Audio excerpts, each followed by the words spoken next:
Hey,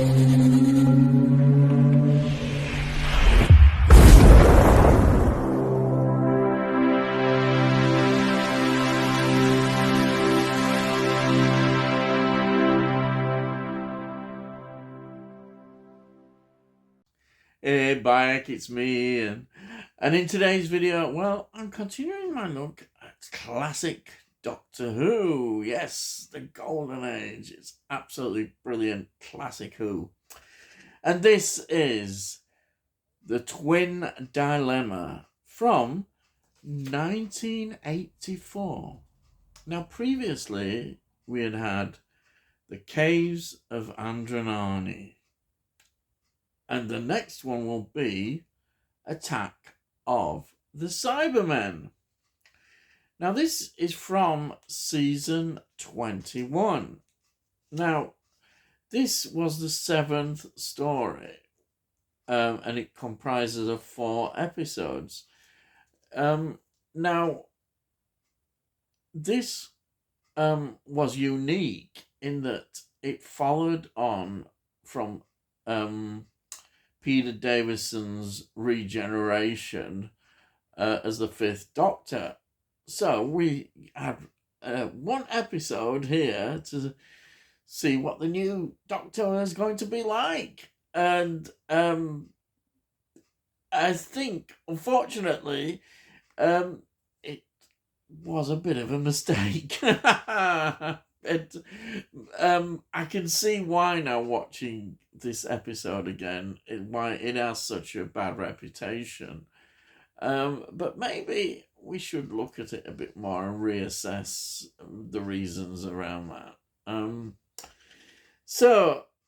This was transmitted on the 22nd to the 30th of March 1984.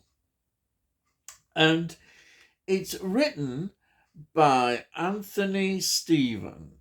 And this is the only Doctor Who story that he wrote, though you look at him and he's involved in so many different TV series and TV films. And now it's directed by Peter Moffat, who had previously directed State of Decay 1980, The Visitation 1982, Mordred Undead 1983, The Five Doctors, great story 1983, and of course The Two Doctors 1985. Some great stories there. And of course the script editor is Eric Saywood, and it's produced as usual by John Nathan Turner. And the music is by Malcolm Clark. Now, let's go through the cast. We've got Colin Baker as the new Doctor, the 6th Doctor. And we've got Nicola Bryant, who plays Perry. Then we have got Maurice Denham, who plays Edgeworth. Now, Maurice Denham, what a career he has. This, again, just showing you how Doctor Who could get these quality actors involved. So, Maurice Denham's first film was The Man Within from 1947. Then Easy Money, 1948. These are just some of the films, not all at all. Oliver Twist, yes, he's in Oliver Twist, 1948. Quartet, 1948. The Blue Lagoon, 1949. Animal Farm, 1954, where he did all the voices. Night of the Demon, oh wow, 1957, he was involved in that. He was involved in Two Way Stretch, 1960, Sink the Bismarck, 1960, all these films we've come across before. He was in Those Magnificent Men in Their Flying Machines, 1965, and the brilliant The Nanny, 1965. What a film that is just superb. And he was in the Amicus anthology, Torture Garden, 1967. He was in The Virgin and the Gypsy, 1970. And he was in Countess Dracula, 1971, a Hammer film classic with Ingrid Pitt. And he was in Sunday, Bloody Sunday, a brilliant film as well, 1971. He was in Shout at the Devil. Oh, wow. Shout at the Devil, 1976. And Julia, which was a highly acclaimed film from 1977. So what a quality actor, and what a career. Then we have got Edwin Richfield, who plays Mestor. Now, he was in The Jack of Diamonds, 1949, Conflict of Wings, 1954, Devil's Point, 1954. Now, X the Unknown, oh yes, 1956. And, of course, Quatermass 2, 1957. The Camp on Blood Island, 1958. All these Hammer films. He was in Sword of Sherwood Forest. Oh, brilliant, 1960. He was in The Secret of Blood Island, 1964. He was in The Face of Fu Manchu, 1965. I love the Fu Manchu series with Christopher Lee. And he was in Quatermass and the Pit, 1967. Oh, quality. Some great films there. And then we've got Kevin McNally, who plays Hugo Lang. Now, he was in The Spy Who Loved Me from 1977. Brilliant Bond film. What can I say about that? Brilliant. He was in, now, a classic British gangster film, The Long Good Friday from 1980. What can you say? And, yes, he was in Cry Freedom, 1987, directed by the great Richard Attenborough. The story of Steve Biko in South Africa. And then he was in Sliding Doors, 1998, a British film that I absolutely love. I love that Gwyneth Paltrow is in that one. And then he was in Pirates of Caribbean, the films, in 2003, 2006, 2007, 2011. I realised there were so many. And the last one in 2017. There's quite a lot of films there. Pirates of Caribbean. So, yes, involved in all those. And there's just some of the films that he's been associated and involved with. Right. Now, let me go through what this story is about. Now, this alien, they call it a gastropod. It's like a slug-like creature. That's the best way to describe it. It's a blooming slug. Now, it plots, of course, as they always do, to explode the sun of the planet Jaconda, to scatter his eggs throughout the galaxy. Well, there you are. It said it. That's what he wants to do, as they do. And because he happens to need the help, like you do, of the twin geniuses, which are these two lads who are they're geniuses at maths. And he needs them to calculate what is involved with all the planets and all the stuff that's needed for this to happen. And so that's what he does. He kidnaps them, and forces them to work for him and do the calculations. So within all this going on, a newly regenerated doctor arrives with Perry. Now, there is one rather big problem at first. Yes, the regeneration is not going well. He is totally erratic, and Perry doesn't know what he's doing, and then he tries to strangle her, and he's going mad. He's completely off the wall. So we can say that the regeneration isn't going too well. But I don't think we've ever seen such a extreme dislikable Doctor at first. It's never been like this at all, and I think that was quite deliberately done by John Nathan Turner.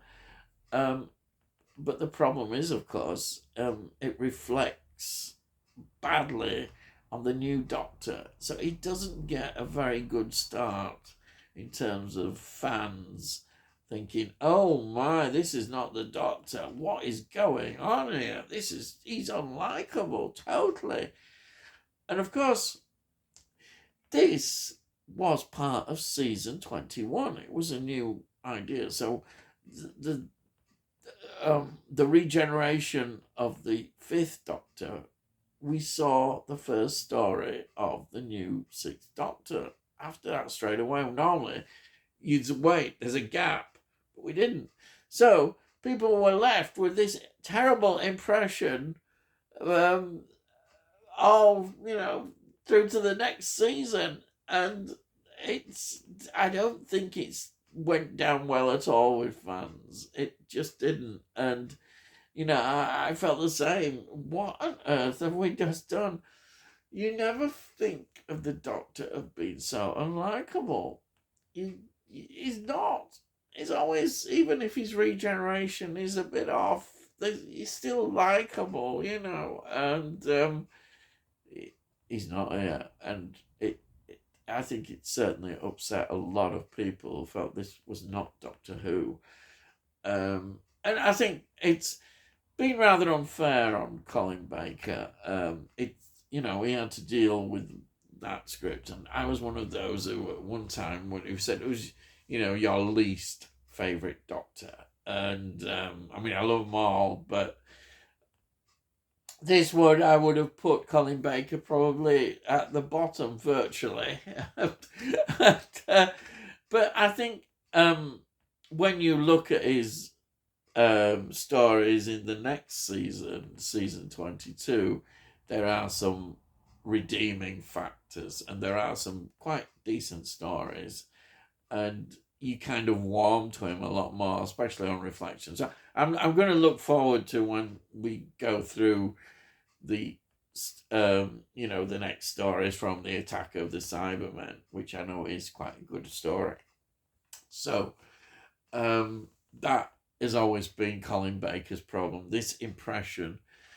And I think it's taken quite a long time over the years for him to try and get himself sort of a better reputation as the Doctor. And Colin Baker is a great supporter of Doctor Who, and I think he's certainly loved by the fans. And of course, he was able to go into the Big Finish, audio stories, and with them, I think people really got to like him. He became very well liked, I think, through that. So he's been able to do that. So even though this story has, a lot of problems, there are some good things in it. And I think the good things are, I think the actual sets, I think it looks quite good. The story does have some merits to it. It's not a total failure. I'm trying to stress. It's funny. I'm almost trying to struggle, but no, it isn't. It's, when you've seen some of the bad things, like with the current Doctor Who, then this suddenly becomes a masterpiece because it's classic Doctor Who. it's just, it's still got that reputation. I can see why. Just rewatching it again, it's easy to see why. But it's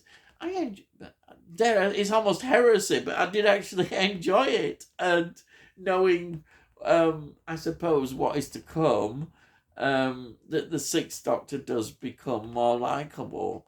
Definitely, he's still always had that edge that has sort of tainted him, but I think when you get used to him and into the role, then I think you can see now on reflection.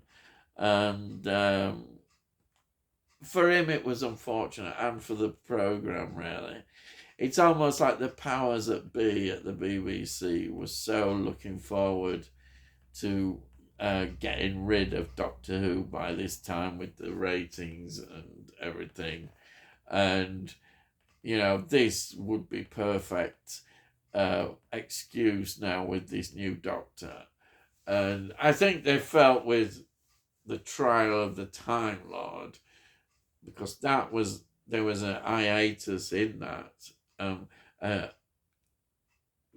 gap between this season and the trial of the Time Lord.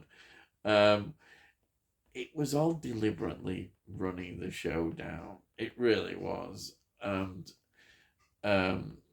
Sylvester McCoy really didn't have much chance. And particularly, as unfortunately for him, particularly his first season was very poor and didn't help the ratings.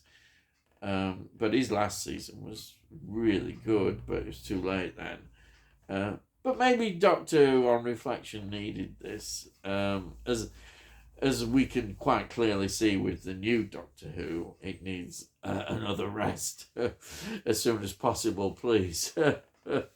But yes, I think I've enjoyed this story. Really, now looking back, it is an enjoyable story. For all its faults, I'd rather have this, as I said, than the new stuff. And yeah, I have gone on a bit. So before I go, I'll just show you my DVD copy. There hasn't been a release on Blu-ray yet of this season, but it will come. Well, it's what it is because when Peter Davison's season comes out, we will get this in it.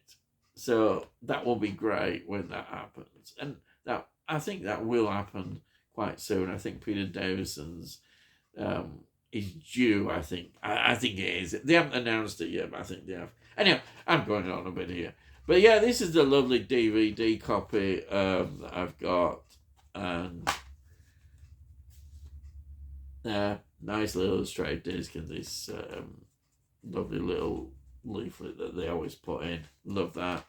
There are some reasonable extras on here, which does give you some idea. But you're almost hoping for a bit more in-depth look at it. But yeah, there's some reasonable ones, and yeah, that's it.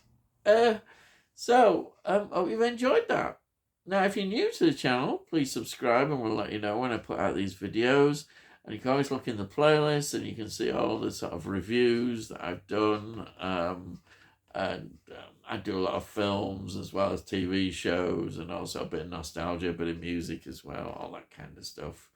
And if you like this video, please give the video a like. If you like it, get it out to YouTube, so hopefully other people might enjoy it. And if you've got any comments, please put your comments down. I'll always answer them. And that's it. So all I've got to say is, I'll see thee again.